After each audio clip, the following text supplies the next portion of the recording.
Good evening to everyone. Today we are celebrating the National Good Governance Day to create awareness of accountability in governance among the Indians. The Good Governance Day marks the birth anniversary of the former Prime Minister of India, Shri Atal Bihari Vajpayee. National Good Governance Day was established in the year 2014 to honor Shri Atal Bihari Vajpayee by fostering awareness among the people of accountability in governance. As part of the National Good Governance Day celebrations today, the Academy of Grassroots Studies and Research of India is also organizing a special lecture program on challenges faced by local bodies in providing good governance. In response to the aggressary invitation this year, Sri Venkatrao Y. Gorpadeji, a scholar of repute on local governance, has kindly considered the aggressary request at a short notice and accepted to deliver a special lecture today on significant theme. It is my immense pleasure and honor to extend a warm welcome to Sri Venkatrao Gorpadeji as distinguished chief guest on behalf of me and on behalf of Agrasri for sharing his enriched ideas and solutions on the multiple challenges faced by the local bodies in contemporary India. Sri Venkatrao Gorpadeji is the Vice Chairman of the Karnataka State Panchayati Raj Parishad and Chairman of the Universal Clean Energy Foundation, Bangalore. He has been the Vice Chairman, Karnataka State Decentralized Planning and Development Committee, Government of Karnataka. He has served as President of the Bellary Jilla Parishad also. He is actively involved in the Panchayat Raj and rural development activities and programs in Karnataka state and promoting the Gandhian principles of Gram Swaraj and sustainable development. He is a prolific author and staunch supporter of the Panchayat Raj institutions with the 3 Fs, that is functions, finances, and functionaries as per the provisions of 73rd Constitutional Amendment Act. I once again extend a warm welcome to you, sir, for today's special lecture program as distinguished chief guest. I am sure that with your thought-provoking ideas and solutions paved the way for achieving the attained goals by the local bodies in India for delivering good governance at the grassroots level. Coming to the subject of today's special lecture, I would like to explain very briefly about the good governance and subsequent challenges facing by the local government institutions in contemporary India. Good governance includes 8 guiding principles that are used in the process of making and implementing decisions by the policymakers. The use of good governance principles can decrease corruption and misuse of resources and ensure that the views of minorities and the most vulnerables are included. Good governance practices can establish and enable responsible and responsive governments and organizations. They help leaders make the right decisions with the most effective outcomes. What are the 8 good governance principles for leaders and institutions? So today, this is the basic question. These are: number 1, accountable; number 2, transparent; number 3, responsive; number 4, effective and efficient; number 5, equitable and inclusive; number 6, follows the rule of law; number 7, participatory; and final one, consensus oriented. Keeping in view of the aforesaid principles, the government of India formulated and launched the Governance Index by the Union Ministry of Personnel, Public Grievances and Pensions in the year 2019 to determine the status of governance in India. It assesses the impact of various interventions taken up by the state governments as well as the union territories. The objective of the Good Governance Index are to provide scientific data to compare the state of governance in all the states and union territories, enable states and territories to formulate and implement suitable strategies for improving governance and shift in result-oriented approaches and administration for better governance. Various principles have been kept in mind while selecting the indicators. It means it should be easy to understand and calculate, citizen-centric and result-driven, leading to improved results and applicable to all states and union territories, among others. After various consultation meetings with the stakeholders, including consultations with the sector experts, ministers, ministries, states, and union territories, the Good Governance Index takes into consideration 10 sectors.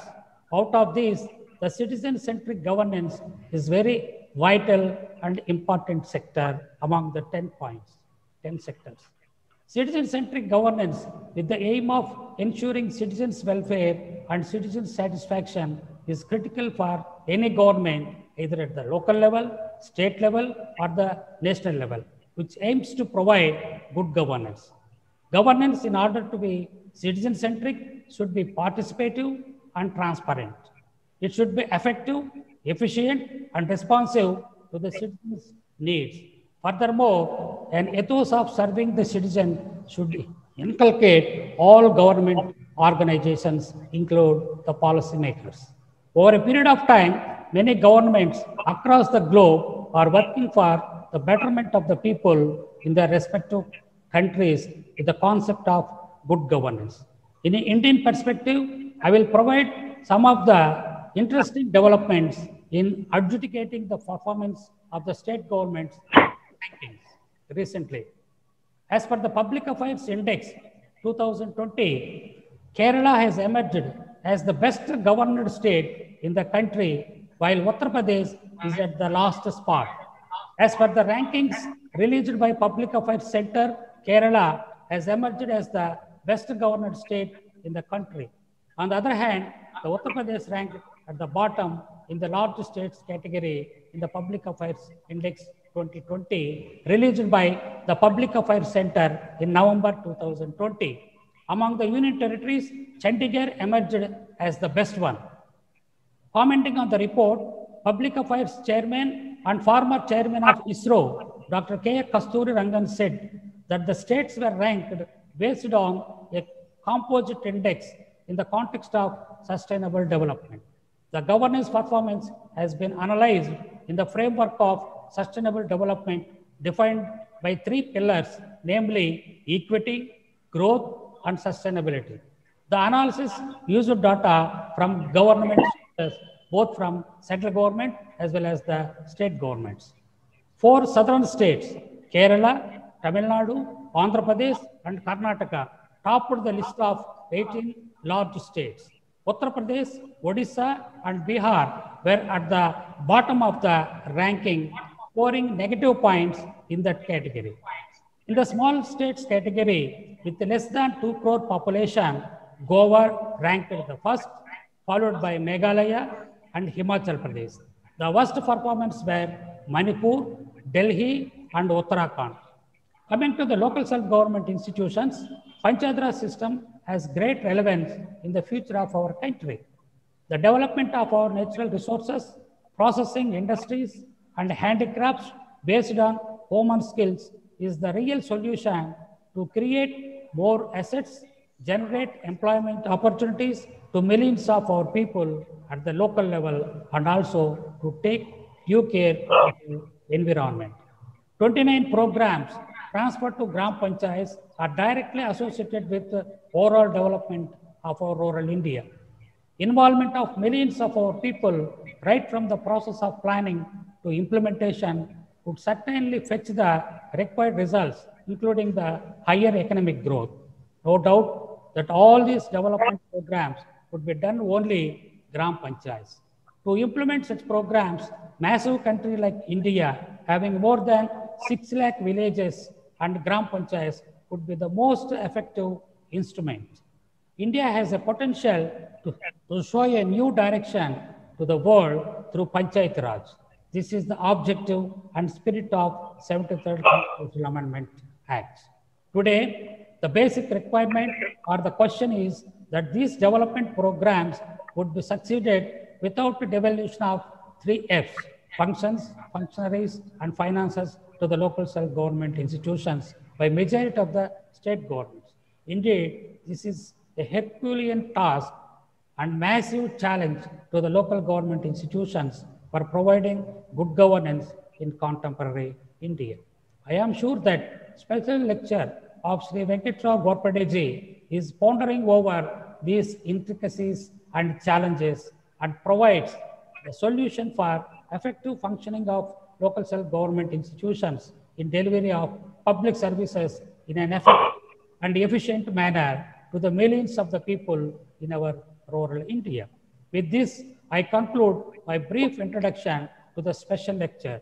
Now, I request Sri Venkatrao Gorpadeji for delivering his special lecture with suitable solutions to overcome the challenges faced by the local self-government institutions in providing good governance in contemporary India. So with this, I conclude my the introductory the address, and particularly the welcome address to all the dignitaries and very the high-profile dignitaries, particularly Justice P.S. Narayana Garu, former judge of Andhra Pradesh High Court, and C. Narayan Swamy Garu, the eminent parliamentarian and working president of the Karnataka State Panchayat Parishad, and some other the experts also. So with us today, I extend a warm welcome to all these dignitaries and ponder overing. So how many challenges we are facing and how we can rectify all these challenges and see that the strengthening of the Panchayat Raj institutions are delivering good governance in the coming days. With this, I conclude. Now I request Venkatrao Gorpadeji for delivering his special lecture. Thank you, sir.